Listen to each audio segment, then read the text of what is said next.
Belum. Bismillahirrahmanirrahim. Assalamualaikum warahmatullahi wabarakatuh. Kami dari kelompok 6 akan menjelaskan tentang saham, suku, dan reksadana. Yang pertama, saya Muhammad Zulfikri akan menjelaskan tentang pengertiannya. Yang pertama, pengertian suku. Suku dalam bahasa Arab bentuk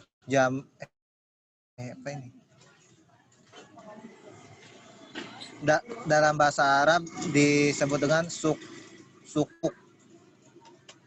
Dalam bentuk jama dari sak, yang artinya instrumen legal, amal atau cek.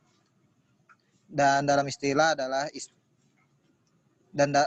bahasa Arab yang digunakan untuk obligasi yang berdasarkan prinsip syariah.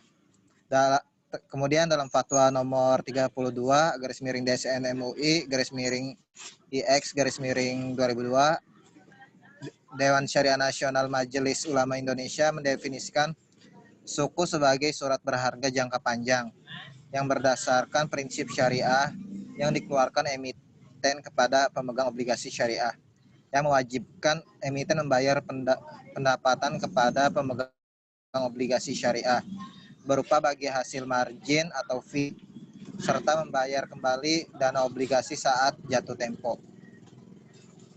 Kemudian suku dapat pula diartikan dengan efek syariah berupa sertifikat atau bukti kepemilikan yang bernilai sama dan mewakili bagian pernyataan dan tidak terpisahkan atau tidak terbagi atas, yang pertama, kepemilikan aset berwujud tertentu, kemudian nilai manfaat dan jasa atas aset proyek, kemudian kepemilikan atas aset proyek tertentu atau aktivitas investasi tertentu.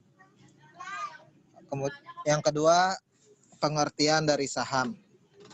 Saham adalah sebuah bukti kepemilikan nilai sebuah perusahaan.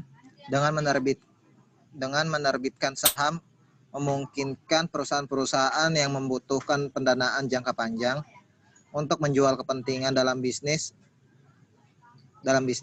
saham atau efek ekuitas dengan imbalan uang tunai.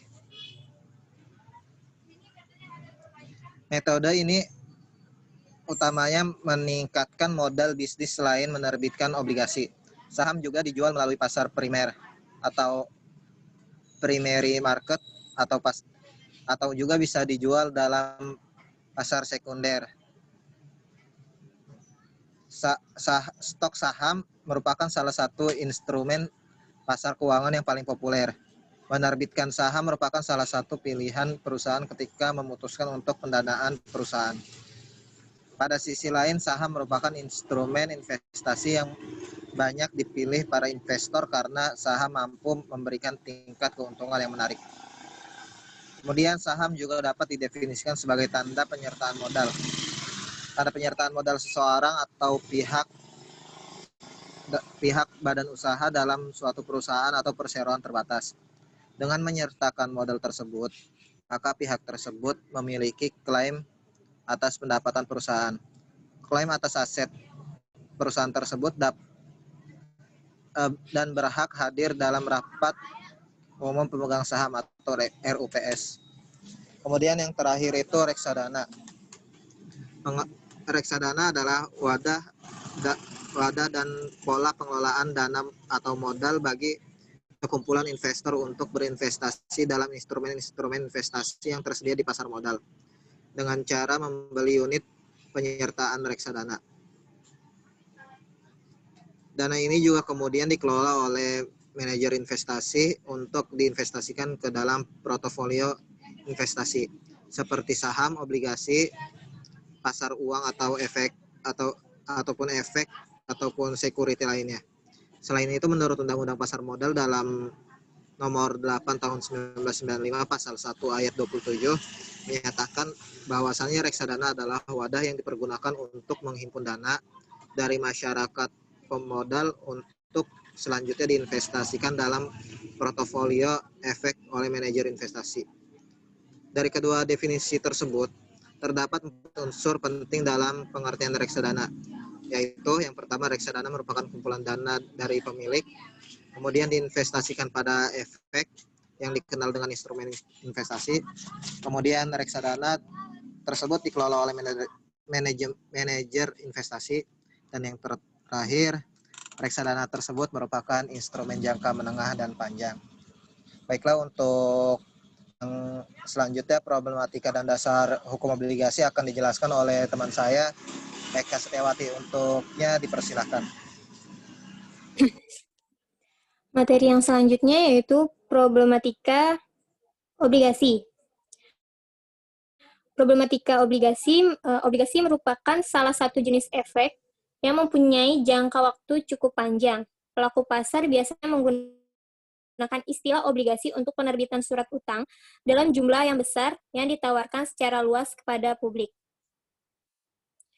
Obligasi menarik dan menjadi pilihan investasi investor dikarenakan beberapa hal, diantaranya adalah sebagai berikut. Yang pertama, dapat memberikan pendapatan tetap berupa kupon atau bunga, di mana pemegang obligasi mendapatkan pendapatan berupa bunga secara rutin selama berlakunya obligasi.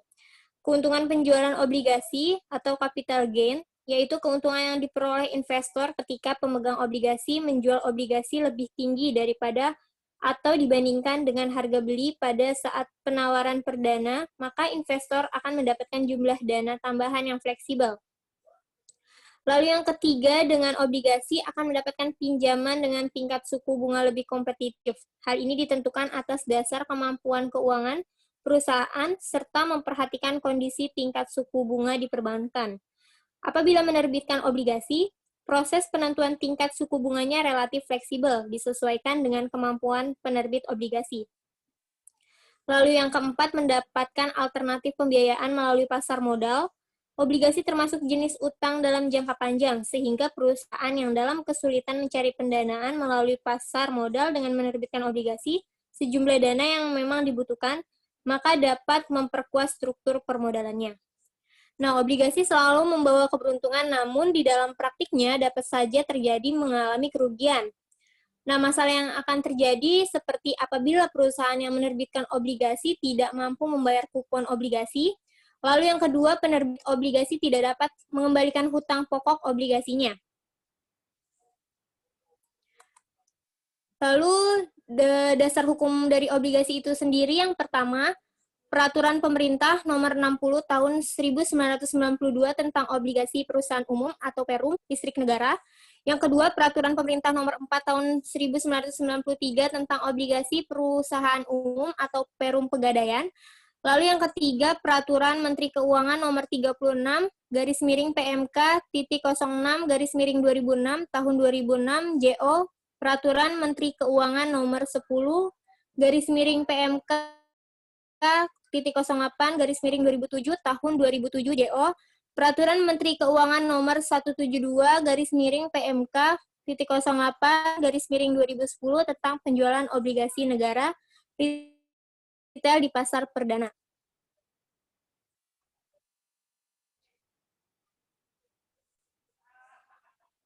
Lalu yang selanjutnya akan disampaikan oleh Husen.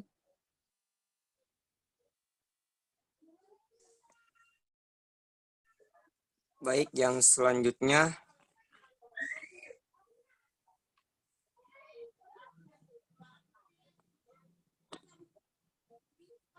ada materi aplikasi obligasi berbasis syariah.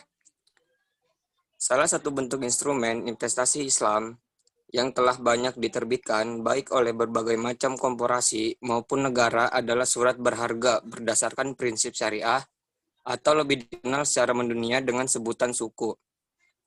Perbedaan pokok suku dengan surat berharga konvensional, semisal obligasi adalah penggunaan konsep imbalan selain bunga, dari adanya dasar transaksi yang mengacu kepada aset atau usaha tertentu dengan basis perjanjian berprinsip syariah antar para pihak. Obligasi syariah adalah suatu surat berharga jangka panjang berdasarkan prinsip syariah yang dikeluarkan emiten kepada pemegang obligasi syariah yang mewajibkan emiten untuk membayar pendapatan kepada pemegang obligasi syariah berupa bagi hasil atau margin atau fee serta membayar kembali dana obligasi pada saat jatuh tempo. Akad yang dapat digunakan dalam penerbitan obligasi syariah antara lain mudorobah atau kirot, musyarakah, murobahah, salam, istisna, ijaroh, sedangkan jenis usaha yang dilakukan emiten tidak boleh bertentangan dengan syariah. Adapun jenis usaha yang bertentangan dengan syariah Islam antara lain adalah perjudian atau termasuk permainan yang tergolong judi, perdagangan yang dilarang, lembaga keuangan konvensional atau ribawi, termasuk bank dan asuransi, produksi, termasuk distribusi dan perdagangan, makanan dan minuman haram, produksi, termasuk distribusi dan menyediakan barang atau jasa yang merusak moral dan bersifat mudorot. Obligasi syariah mudorobah adalah obligasi syariah yang berdasarkan akad mudorobah dengan memperhatikan substansi pembiayaan mudorobah. Pembiayaan mudorobah adalah pembiayaan untuk suatu usaha yang produktif. Pemegang obligasi syariah mudorobah atau sohibul mal atau pemilik atau penyedia dana membiayai 100% kebutuhan suatu proyek atau usaha. Tidak ikut serta dalam manajemen perusahaan atau proyek, tetapi mempunyai hak untuk melakukan pembinaan dan pengawasan, menanggung semua kerugian akibat mudorobah, kecuali jika mudorib melakukan kesalahan yang disengaja, lalai, atau menyalahi perjanjian. Dapat meminta jaminan dapat dicairkan jika mudorib terbukti melakukan pelanggaran kesepakatan, sedangkan emiten bertindak sebagai mudorib atau pengelola usaha dan menanggung biaya operasional, jangka waktu usaha, tata cara pengambilan dana, pembagian keuntungan ditentukan berdasarkan kesepakatan, kontrak tidak boleh dikaitkan dengan sebuah kejadian di masa depan yang belum tentu terjadi. Obligasi syariah ijaroh atau OSI adalah obligasi syariah berdasarkan akad ijaroh dengan memperhatikan substansi pembiayaan ijaroh. Pemegang obligasi syariah ijaroh dapat bertindak sebagai penyewa atau mustajir, dan dapat pula bertindak sebagai pemberi sewa atau mu'jir. Emiten dapat menerbitkan OSI untuk aset yang sudah ada maupun aset yang akan diadakan untuk disewakan. Jika emiten berkedudukan sebagai wakil pemegang OSI, emiten dapat menyewa aset untuk dirinya sendiri atau menyewakan kepada pihak lain. Kemudian wajib membayar sewa dalam jumlah dan waktu sesuai kesepakatan. Obligasi syariah mudorobah konvensi adalah obligasi syariah yang diterbitkan oleh emiten berdasarkan prinsip mudorobah dalam rangka menambah kebutuhan modal kerja dengan opsi investor dapat mengkonversi obligasi menjadi saham emiten pada saat jatuh tempo.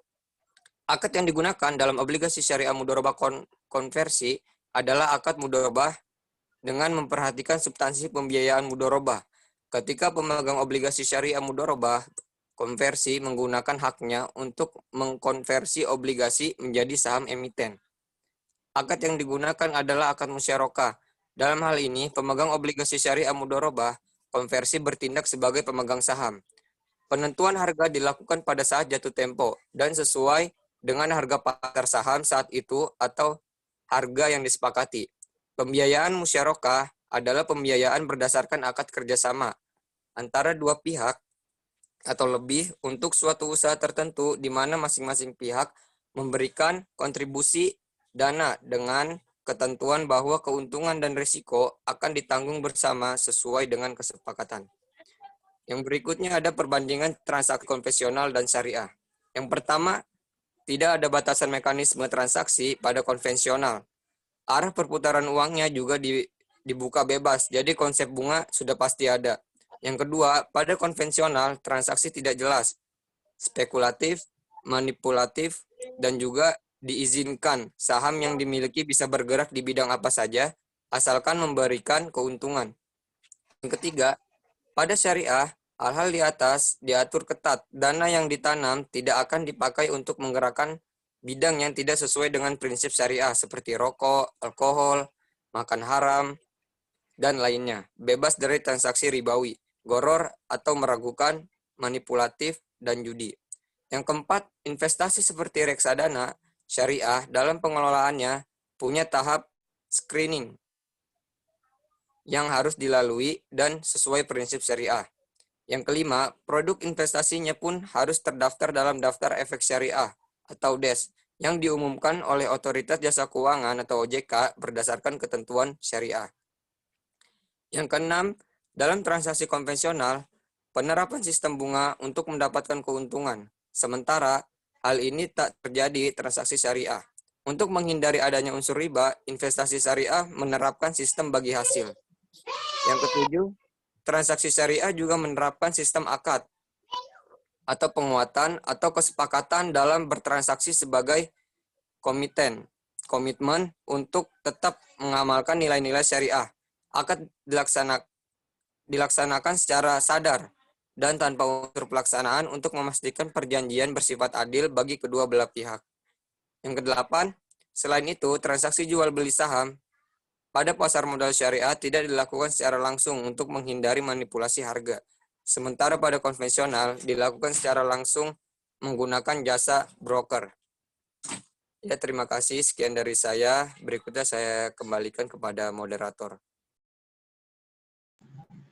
Ya, terima kasih untuk perhatiannya. Semoga dari penjelasan kami dapat dipahami oleh kalian semua. Demikian dari kelompok kami. Wassalamualaikum warahmatullahi wabarakatuh.